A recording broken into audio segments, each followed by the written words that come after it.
Olá, pessoal! Hoje a gente vai para a nossa segunda aula de Química Orgânica 2, cujo tema é compostos carbonilados, ácidos carboxílicos e seus derivados.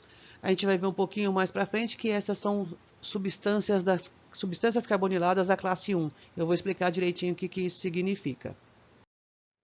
Aqui a mesma referência que eu já apresentei para vocês na aula anterior, serão sempre as mesmas, e como eu frisei, eu sempre baseio o curso no livro da Paula Bruce, mas vocês podem usar qualquer um desses para procurar o assunto.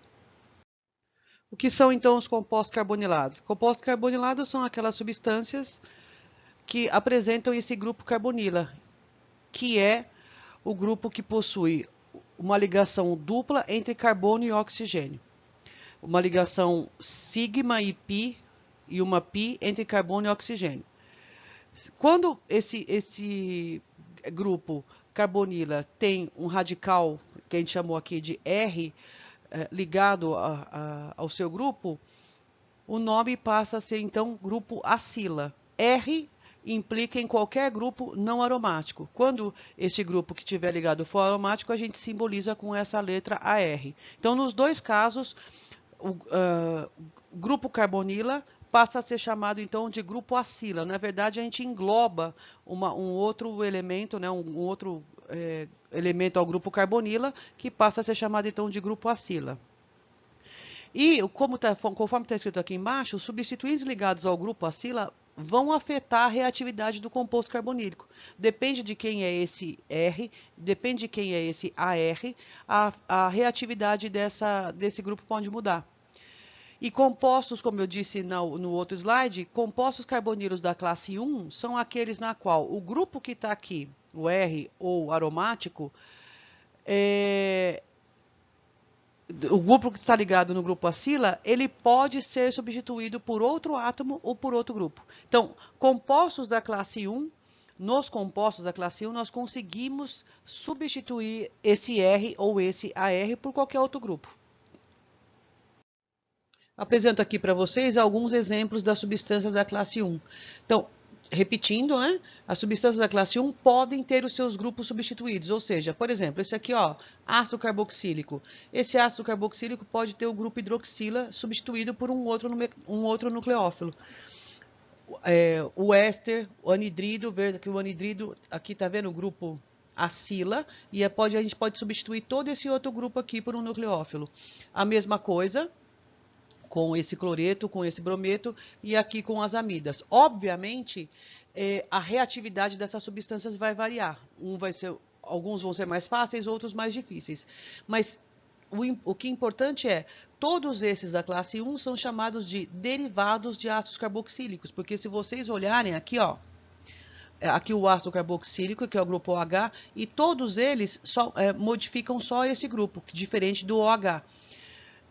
Ainda, a definição é o seguinte: todos esses grupos da classe 1, ao reagirem com água, ao sofrerem hidrólise é reação com água, eles se convertem em ácido carboxílico. Então, todos esses aqui, ao sofrerem hidrólise, vão se transformar em ácido carboxílico. Então, por isso, são chamados de derivados de ácidos carboxílicos. Para efeito de comparação, então eu já vou adiantar para vocês o que são as substâncias carboniladas da classe 2.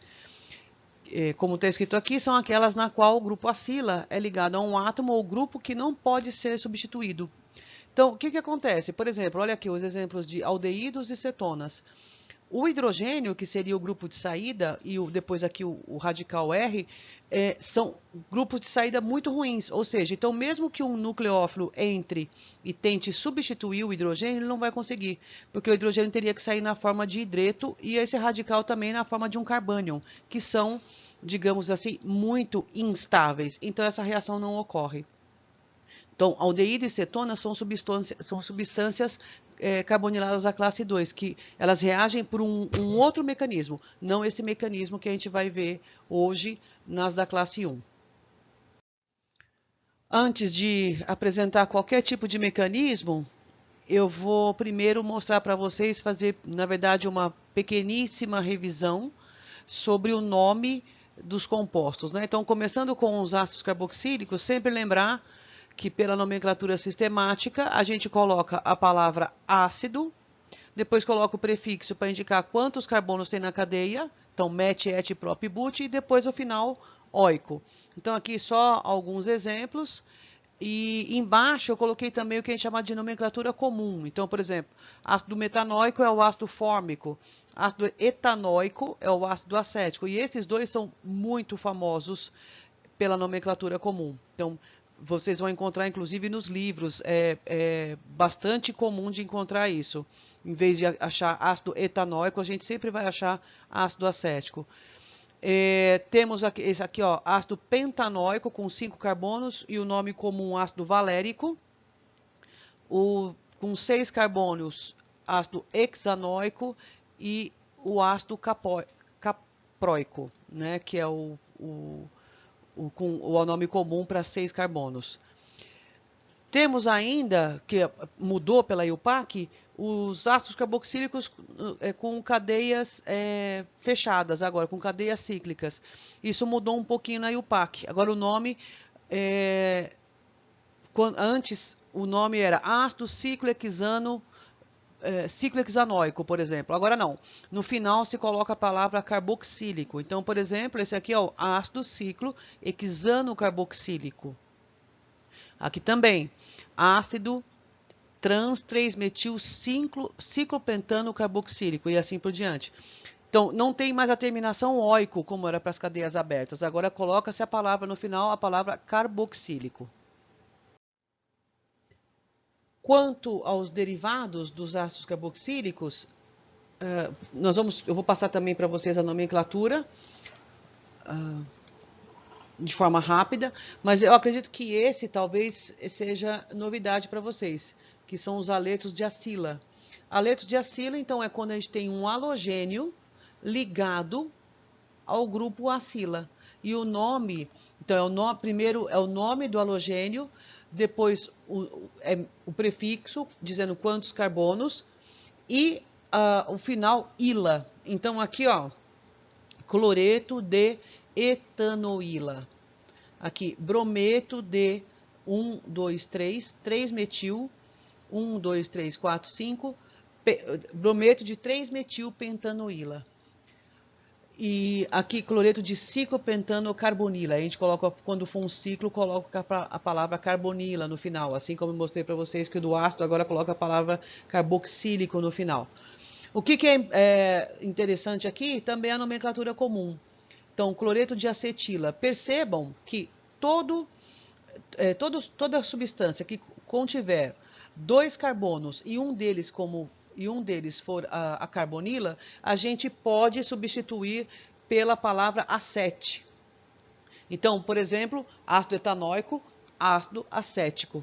A gente substitui o etano por acete, mas isso tem que ter a carbonila. Aqui é a mesma coisa. Então, cloreto de acetila. É aqui esse aleto de acila.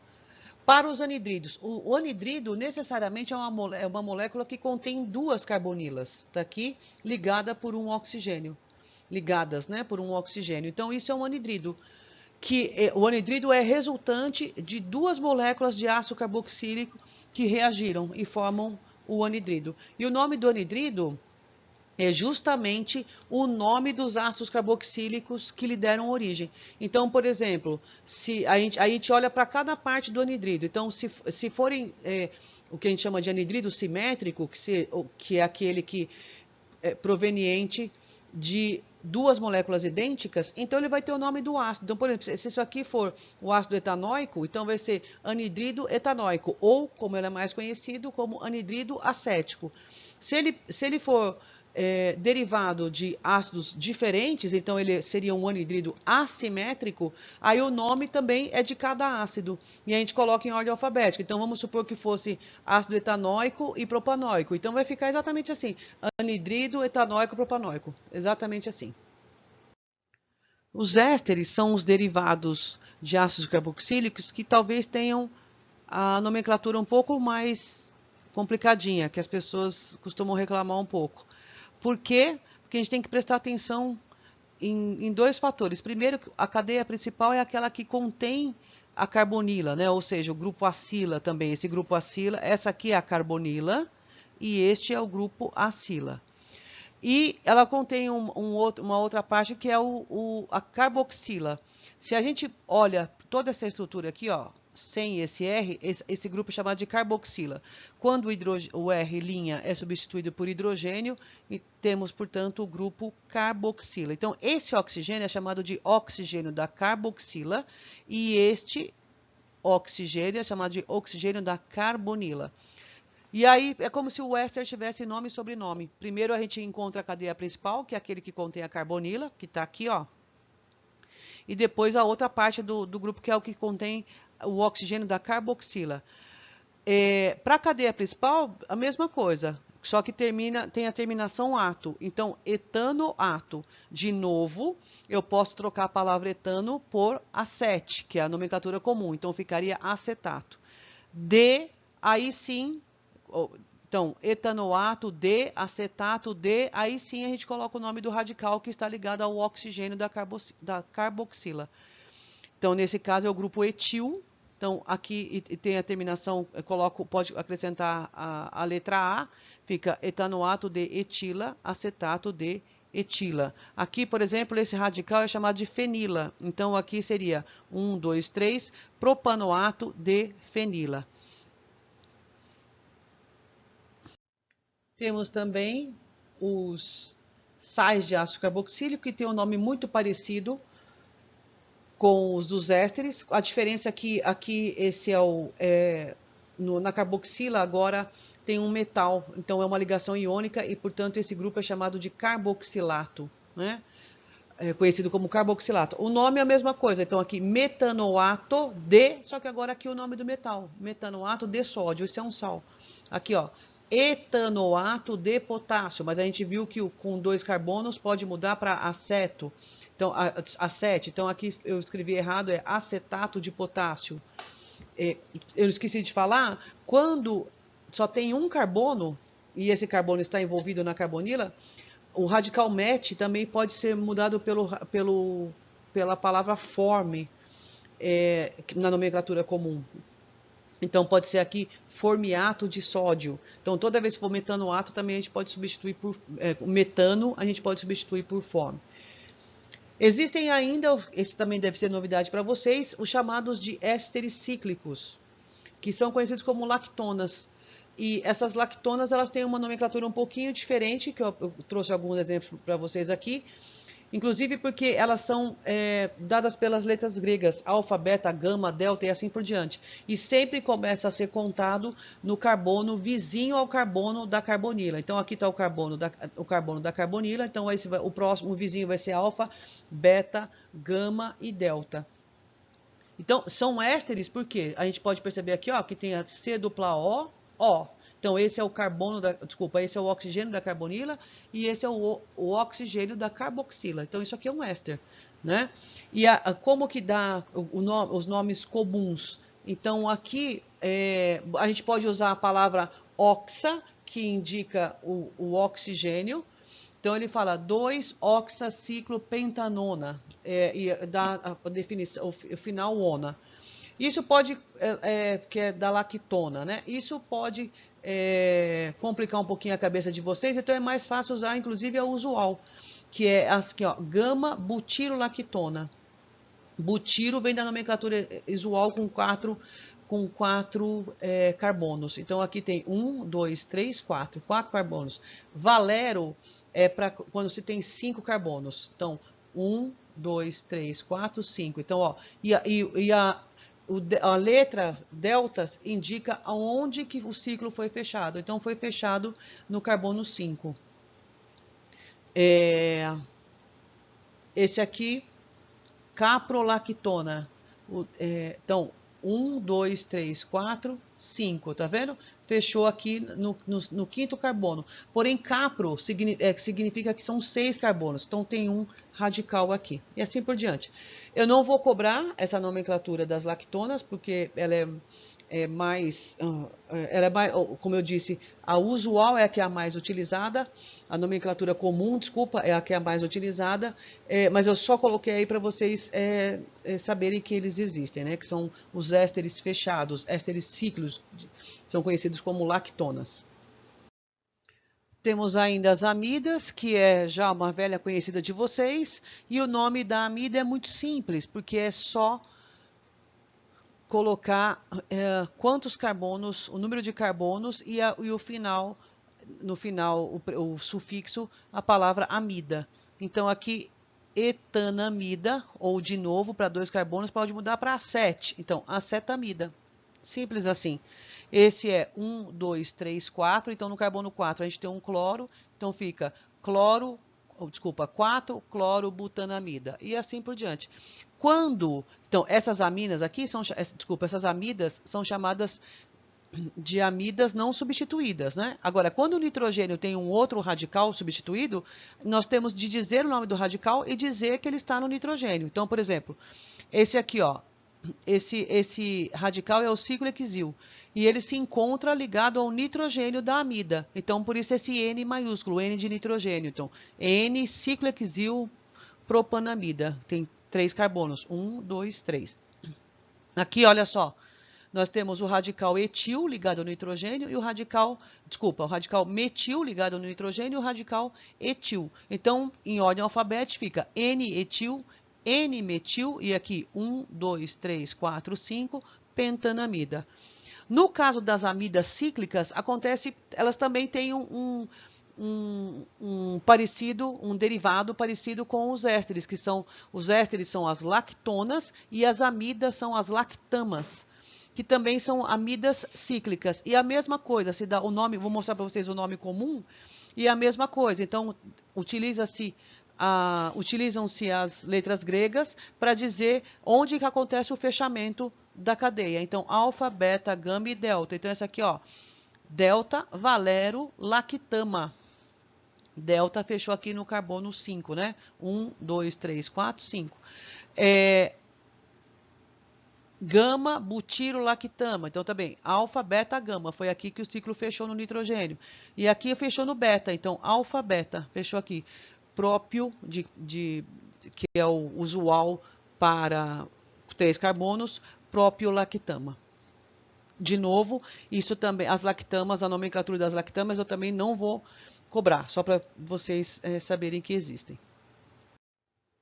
Por último, nessa pequena revisão da nomenclatura, nós temos as nitrilas. E as nitrilas, diferente do que eu venho dizendo, elas não apresentam uma carbonila. Né? Elas apresentam uma C-tripla-N. Aí, mas que coisa é essa? Não era carbonila, agora mudou para C-tripla-N? É que a nitrila, ela entra como derivado de ácido carboxílico, porque ao sofrer hidrólise, ela também chega no ácido carboxílico. Então, é o que está escrito aqui, ó. São compostos que contêm o grupo funcional C-tripla-N e são considerados derivados de ácido carboxílico da classe 1. Porque reagem com água para formar ácidos carboxílicos. E aí, como eu disse para vocês, derivados de ácido carboxílico são aqueles grupos que, ao reagir com água, formam ácido carboxílico. A nitrila é um caso. O nome é muito tranquilo, porque é só colocar a palavra nitrila no final. Então, o sufixo nitrila. Então, por exemplo, 2 carbonos aqui, ó, etanonitrila. Ou, como a gente já viu, acetonitrila. Tá bom? Aqui, benzenocarbonitrila, o mais conhecido, benzenonitrila. E esse, ó, 5-metil-hexanonitrila. Se a gente usar as letras gregas, metil, capronitrila, enfim. Mas o mais importante é uma nomenclatura muito fácil dar o nome, porque é só acrescentar a palavra nitrila. Escolhe a cadeia principal, verifica onde está o grupo nitrila, qual é a cadeia que contém o grupo nitrila e põe o sufixo nitrila no final. Não tem nada de complexo nisso, tá bom? Bom, terminada então a revisão, né, a pequena revisão de nomenclatura, a gente vai falar um pouquinho sobre a estrutura desses ácidos carboxílicos e dos seus derivados, começando pelo tipo de ligação que é apresentado pela carbonila. Então, como vocês podem ver aqui, olha, a carbonila ela tem então, uma ligação dupla com oxigênio, e esse carbono é carbono sp2, ou seja, ele faz uma dupla ligação e duas sigmas, né? Então, ou melhor, ele faz 3 ligações sigmas e uma pi. E essas ligações se encontram num ângulo de 120 graus. Aqui a gente pode ver, revelando aqui os orbitais, que existe uma ligação sigma então entre carbono e oxigênio e uma outra ligação pi, que é feita pelos orbitais p puros entre carbono e oxigênio. Essa é a ligação pi. Temos aqui também os pares de elétrons do oxigênio não ligantes e aqui as outras duas ligações sigmas que o carbono pode fazer. Então, ele apresenta, por causa desse tipo de hibridização, a carbonila e os substituintes ligados a ela vão apresentar uma geometria trigonal plana, né? Onde todos os átomos se encontram no mesmo plano e as ligações têm entre si um ângulo de 120 graus. Os ésteres, amidas e ácidos carboxílicos, eles apresentam um contribuinte de ressonância bastante, digamos, específico, que talvez os outros não apresentem. E o fato de eles apresentarem esse contribuinte de ressonância, a gente vai ver um pouquinho mais para frente, que vai também influenciar na reatividade dessas substâncias. Então, por exemplo, esse par de elétrons aqui, ó, do oxigênio do grupo carboxila, ele pode então se transformar, se converter numa dupla ligação e essa ligação π aqui ela abre, gerando uma carga negativa. Aqui, como eu mostrei para vocês na aula de dúvida, como esse oxigênio é neutro e agora ele passa a compartilhar esse par de elétrons com o carbono, então esse oxigênio fica positivo. A mesma coisa aqui com o ácido carboxílico acontece, esse contribuinte de ressonância, e aqui com a amida, né, que no lugar do oxigênio nós temos nitrogênio, mas a mesma coisa, porque tem um par de elétrons sobrando que pode se converter numa dupla e a dupla aqui entre carbono e oxigênio da carbonila se abre e forma uma ligação, uma carga negativa. Algumas propriedades físicas dos ácidos carboxílicos e dos seus derivados. Eles têm ponto de ebulição relativamente alto. Por quê? Porque no caso, por exemplo, aqui do ácido carboxílico, olha, dá para verificar a presença de ligações de hidrogênio intermoleculares, ou seja, entre duas moléculas é possível acontecer uma ligação de hidrogênio, que é uma interação forte. Ou seja, para separar essas moléculas é difícil. Você precisa fornecer energia, por exemplo, na forma de temperatura.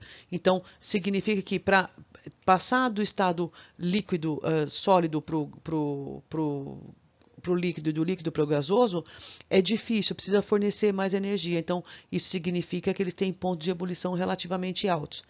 E as amidas, elas têm ainda pontos de ebulição mais altos do que os ácidos carboxílicos. E a explicação está aqui, olha. Porque através desse contribuinte de ressonância da amida que a gente acabou de ver, ela pode, inclusive, gerar interação do tipo dipolo-dipolo, que é ainda mais forte que ligação de hidrogênio. Então, com esse contribuinte de ressonância, por exemplo, ela pode formar uma interação do tipo dipolo-dipolo. Se um dos substituintes aqui, ó, do nitrogênio, do UR, for hidrogênio, ela ainda pode fazer ligação de hidrogênio com outra molécula. Então, comparado aos ácidos carboxílicos, as amidas têm dois fatores que justificam o seu alto ponto de ebulição. Se a gente olhar aqui embaixo, nessa linha que está aqui embaixo, por conta desses contribuintes de ressonância, a amida é a que tem, comparado aos derivados de ácido carboxílico, a amida é o que tem o maior ponto de ebulição. E os outros, depois vem o ácido carboxílico, depois a nitrila, éster, cloreto de acila, que já não tem esses contribuintes, digamos assim, aldeído e cetona.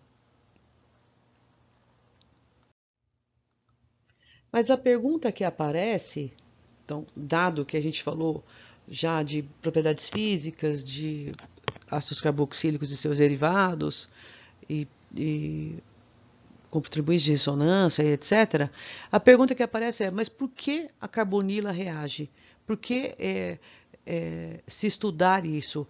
Por que a carbonila é reativa frente outras espécies? Bom, se a gente analisar, olhar aqui para a carbonila, nós temos o seguinte, olha, que é um carbono ligado por dupla ligação a um oxigênio. Já é sabido, né? Nós já sempre temos falado isso, que o oxigênio é um átomo muito mais eletronegativo que o carbono. Então, a tendência é que os elétrons fiquem mais próximos do oxigênio do que do carbono. Por isso, esse delta negativo aqui no oxigênio e o delta positivo aqui no carbono. Ou seja, a carbonila é reativa porque ela é polar. Existe polaridade no grupo carbonila. E essa polaridade, ela pode ser aumentada ou diminuída dependendo do grupo que estiver ligado a ela. Assim, se a carbonila, olha aqui para esse carbono, não é? Esse carbono tem um delta positivo. Se ele der um delta positivo, então é natural que ele reaja com substâncias que tenham par de elétrons não ligantes ou cargas negativas. Portanto, a carbonila é um eletrófilo e ela vai reagir com nucleófilos, vai sofrer ataques por nucleófilos. Então, é isso que está marcado aqui, ó. A reação que ela sofre é reação de substituição nucleofílica ou chamada também de reação de transferência de acila. Ou seja, se nós temos uma carbonila aqui com esse carbono, né, marcado aqui com sp2, já sabemos então que aqui tem um delta negativo, aqui um delta positivo, e aqui agora então ela vai sofrer ataque de um nucleófilo. O nucleófilo ataca a carbonila, ou seja, liga-se a ela, e essa ligação π se abre. Se abre porque senão esse carbono ficaria com 5 ligações. Aqui nós temos aquilo que a gente já viu em Química 3, ou espontaneidade cinética, que existe uma constante de velocidade para essa reação, que é maior, pode ser menor no sentido direto, e dependendo do grupo de saída, e é isso que a gente vai falar mais tarde. Mas o que importa é que aqui forma-se esse intermediário tetraédrico, e o carbono agora tem hibridização sp3. Muito bem, essa carga negativa que está aqui, olha, sobre o oxigênio, ela pode restituir a dupla. Ao restituir a dupla, ela tem que expulsar um desses dois, porque esse carbono não vai ficar com 5 ligações. Muito bem, é isso que a gente precisa analisar agora. Se o Y for uma base mais fraca, é ele quem vai sair. E aí nós temos um novo produto, uma nova substância. Agora, se Z como nucleófilo também, mas ele for uma base mais fraca que o Y, então é ele que sai. Não se esqueçam, bases mais fracas são aquelas mais estáveis, são aquelas que comportam bem a carga negativa. Então, o que ele diz aqui, ó, Z será eliminado se ele for uma base muito mais fraca do que o Y menos. E Y será eliminado se for uma base muito mais fraca. Ou seja, isso que ele está dizendo aqui, ó. Essa reação vai no sentido dos produtos, no caso, se Y for eliminado, quando K2 foi muito maior que K menos 1. Ou seja, que aí porque se o Z for uma base mais fraca, quando essa dupla retornar, é o Z que sai. Significa que o K menos 1 é maior que o K2. Então, vou mostrar aqui para você em termos de gráficos, mas só para finalizar esse slide, é importante a gente entender, então, que bases mais fracas são sempre melhores grupos de saída. Para a gente tentar entender melhor, então aqui tem esses gráficos são chamadas de coordenadas de reação, que a gente já viu em outras UCs, e aqui ele diz, então, a energia, né, livre em função do progresso de reação. E aqui, esse aqui é o intermediário tetraédrico, que é formado após o ataque do nucleófilo. Então, o que ele quer mostrar aqui é o seguinte, esse IT é exatamente isso, né, intermediário tetraédrico. O que ele quer mostrar aqui é que se o Z for a base mais fraca, o que acontece? Quando o intermediário tetraédrico chega aqui, se o Z for a base mais fraca, é mais fácil ele voltar do que prosseguir, porque a energia de ativação, sendo o Y uma base forte, a energia de ativação para liberá-la é muito alta. Então, o que é mais fácil? É mais fácil retornar, liberar o Z, ou seja, aí a gente retorna, mais fácil retornar, a gente retorna para o reagente. Aqui é quando o Y é a base, né, mais fraca, aí ele é mais fácil de sair. Então, quando chega aqui no intermediário tetraédrico, ele prossegue a reação, ele sai. E aqui é quando Y e Z têm basicidades similares. Então, não dá, pode ir para os dois lados, digamos, 50% de rendimento da reação. Observando aqui, então, de todos esses que a gente vai estudar como derivados de ácido carboxílico, nós podemos verificar que o Cl-, que é o grupo de saída do cloreto de acila, é a base mais fraca. Então, ele é o mais fácil de sair. Se ele é o mais fácil de sair, significa que ele é o mais fácil de reagir. E a outra ponta é a da amida, que sairia NH2. A gente vai entender melhor o mecanismo já, e aí isso vai ficar um pouco mais claro. Mas a NH2 é a base mais forte, por isso ela é um grupo de saída muito ruim. E por isso mesmo é que as amidas não reagem tão bem quanto os cloretos de acila. Então aqui, ó, o cloreto de acila é o mais reativo, depois vem os anidridos, que tem um grupo de saída também muito bom, depois os ésteres próximos aos ácidos carboxílicos e a mais difícil de reagir, a mais estável, que é a amida.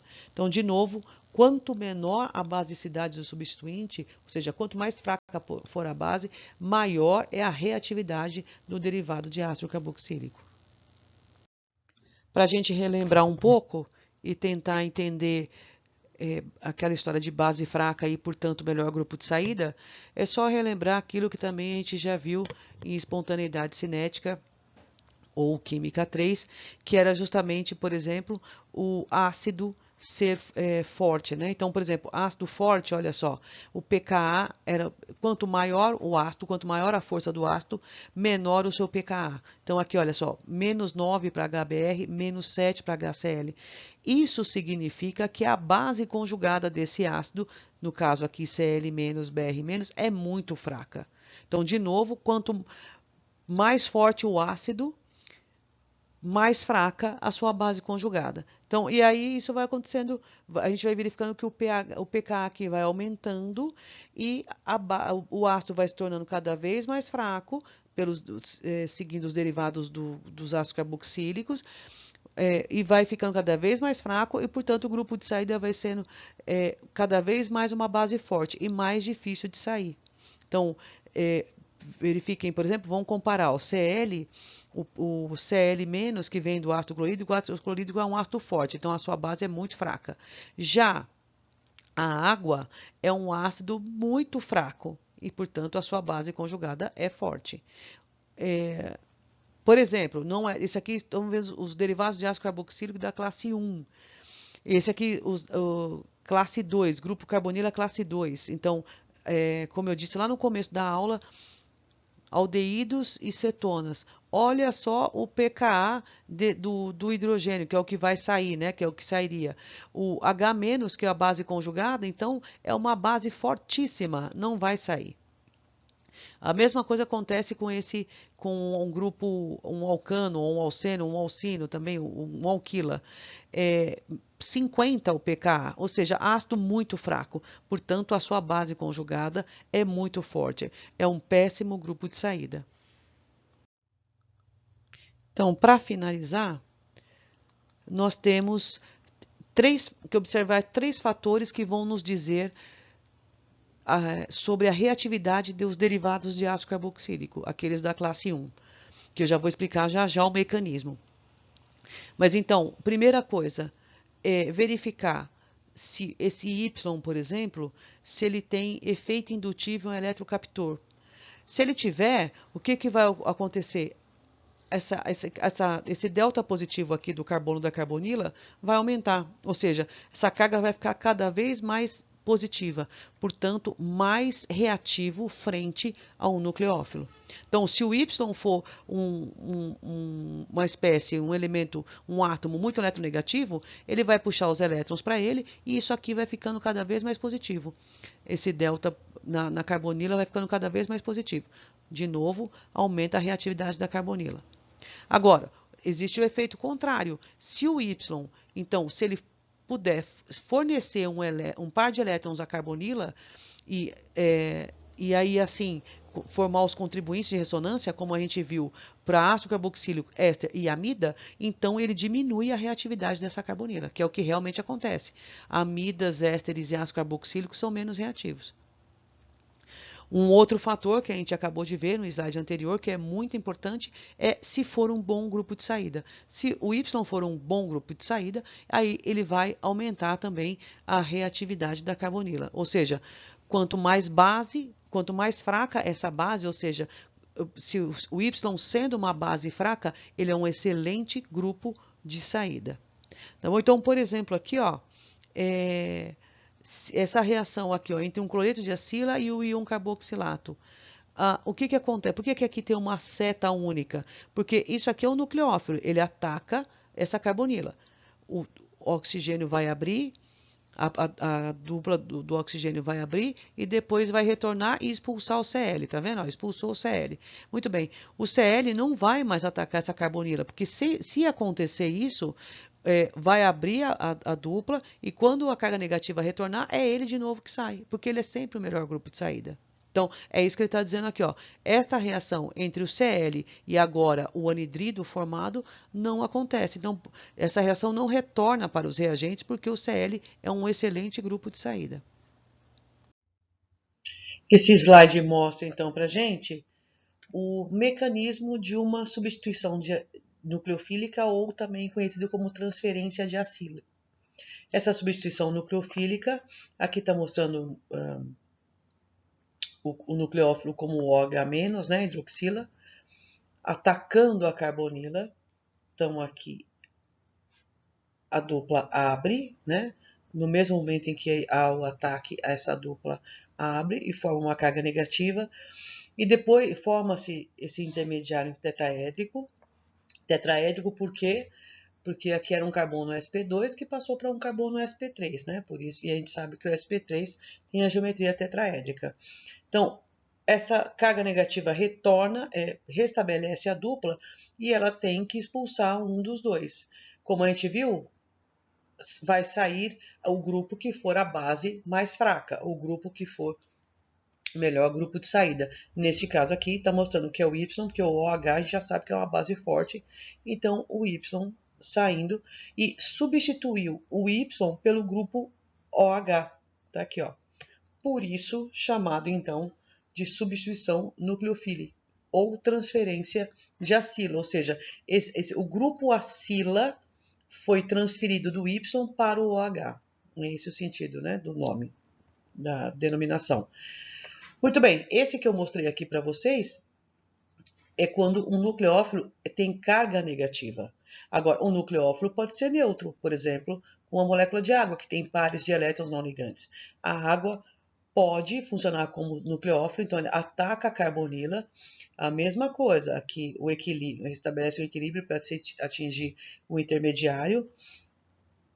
Ataca a carbonila, essa dupla ligação abre e forma uma carga negativa. A diferença é que agora aqui, percebam, tem a carga negativa e uma carga positiva que não existe quando o nucleófilo é negativo. Agora, quando o nucleófilo é neutro, que eu falei para vocês, esse oxigênio ele vai compartilhar agora esse par de elétrons e, portanto, ele fica com uma carga positiva. É necessário uma etapa a mais no mecanismo que mostra a saída do próton. Pode ser, por exemplo, aqui também, por uma molécula de água que retira esse próton e desaparece essa carga positiva.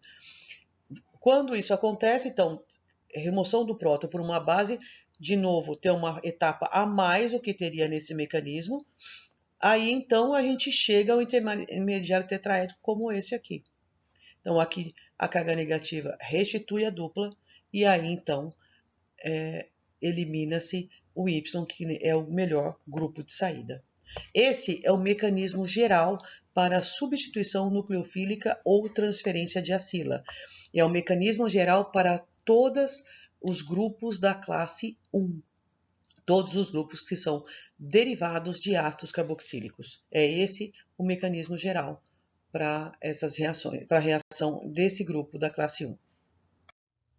De tudo que a gente falou, mostrando o mecanismo, mostrando reatividade, etc., a gente chega então no primeiro grupo da classe 1, que reage frente a uma substituição nucleofílica, que são os aletos de acila.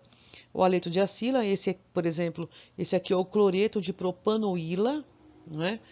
E ele, nesse exemplo, ele reage com o fenol, né, que também é um álcool, e forma um éster. Aqui nós temos um cloreto de acila reagindo com água e formando um ácido carboxílico. Aqui um cloreto de acila reagindo com uma amina e formando uma amida. Então, através do cloreto de acila, porque ele é o mais reativo, nós chegamos a todos os outros derivados de ácido carboxílico, incluindo o próprio ácido carboxílico. Tá? O mecanismo se dá da forma como eu apresentei no slide anterior. Então, tem o ataque do nucleófilo, esse nucleófilo é neutro, né? Tem o ataque do nucleófilo, a dupla abre, gera uma carga negativa, isso aqui fica uma espécie de um intermediário com essa carga positiva em cima do oxigênio, aí tem a retirada por uma base, que pode ser água, formando, por exemplo, H3 ou mais, ó, que tá exemplificado aqui. E depois a dupla restitui, a carga negativa restitui a dupla. Quando ela restitui a dupla, ela elimina o Cl, ou seja, o Cl é expulso porque ele é o grupo de saída, é o melhor grupo de saída.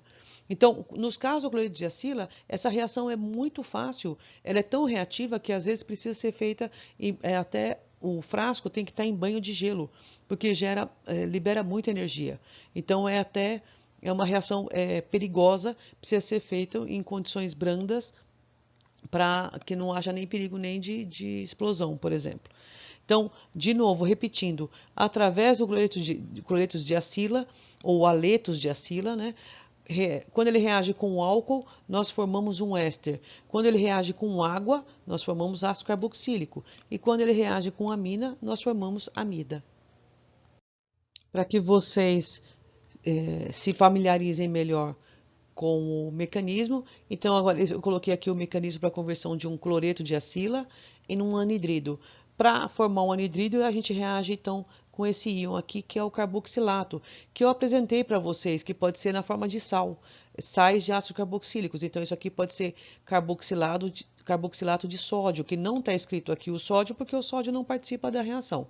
Então, esse carboxilato funciona como o nucleófilo ao ataque, né, a dupla abre, formou-se a carga negativa aqui e logo na sequência formou-se o intermediário tetraédrico e logo na sequência ele restitui a dupla. Quando ele restitui a dupla, tem que decidir aqui quem que vai sair, este grupo ou o Cl. Como eu disse, o Cl é de todos os derivados de todos as bases fracas, ele é o melhor grupo de saída. Então, é ele que vai sair. Aqui restitui a dupla, então aqui agora nós temos uma dupla carbonila e uma outra carbonila aqui, que é o que está escrito aqui, ó. Pronto, formou-se o anidrido. O mesmo mecanismo, e com a diferença de que esse aqui o nucleófilo tem carga negativa e esse aqui o nucleófilo é neutro.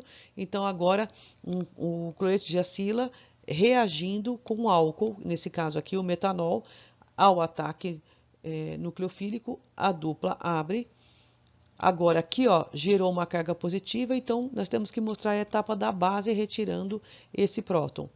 Agora sim, a gente chegou ao intermediário tetraédrico, a carga negativa restitui a dupla e elimina novamente o Cl. Isso aqui com a formação do éster e aqui, olha, com a formação de HCl. Isso aqui é um ácido, né, um próton e Cl-.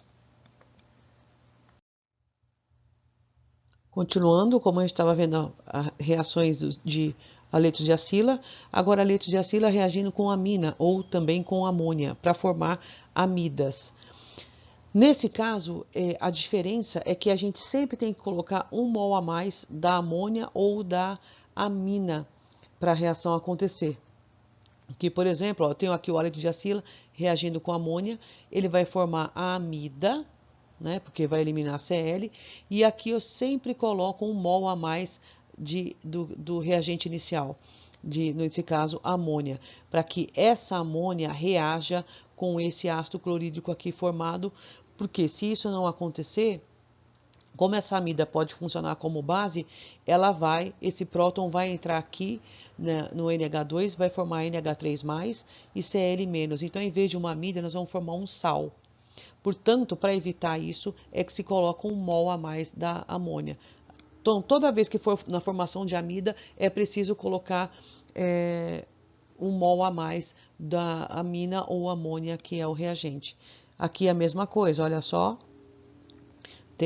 Forma-se a amida com H+, e aqui tem um mol de amina para formar o sal.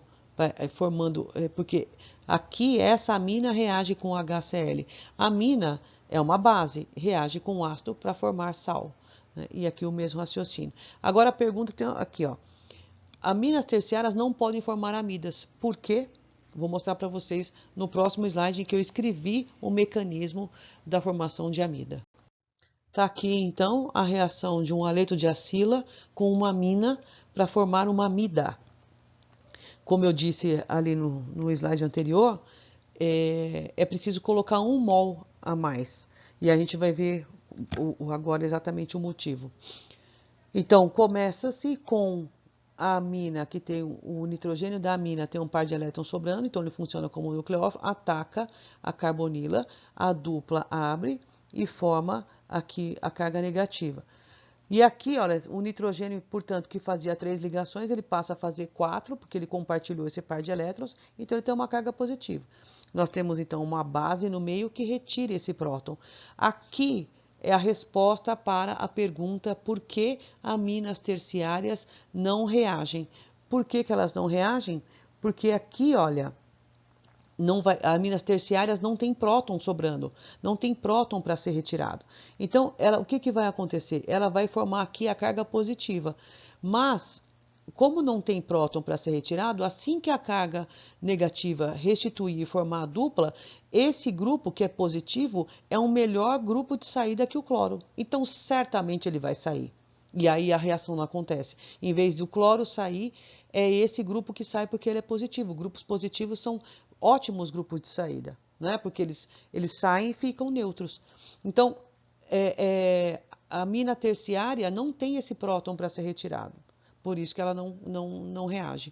Disse que não reage. Na verdade, é que ela pode até fazer o ataque nucleofílico, mas na etapa seguinte, ele é o melhor grupo de saída.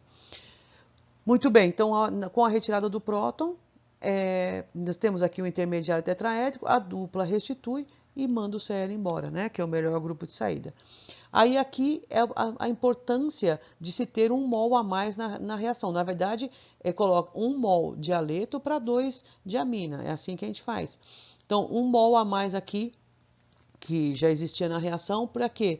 Para quando formar essa amida e aqui o ácido formado não reagir com a amida, que ele reaja preferencialmente com a amina que está em excesso. Então, reagiu com a amina, aí sim ele forma o sal, porque esse próton vai protonar o NH2 e o Cl vai ficar bem próximo formando o sal aqui, né? Um sal que a gente chama sal de amônio, tá bom? Nós vamos terminar essa aula 2 por aqui, então. Na aula que vem, a gente continua com os derivados de ácido carboxílico. Então, a gente vai mostrar as reações de anidridos, ácidos carboxílicos, ésteres e amidas. O mecanismo é sempre o mesmo, mas eu quero que vocês treinem, então, começando com os aletos de acila. E para isso, vocês vão entregar, então, esse exercício para nota e presença, que é reagindo cloreto de acetila com um nucleófilo, que vocês vão ter que determinar qual é, para chegar nesses compostos. Então, vocês vão determinar qual é o nucleófilo e mostrar um mecanismo. É isso que vocês vão entregar para a próxima aula.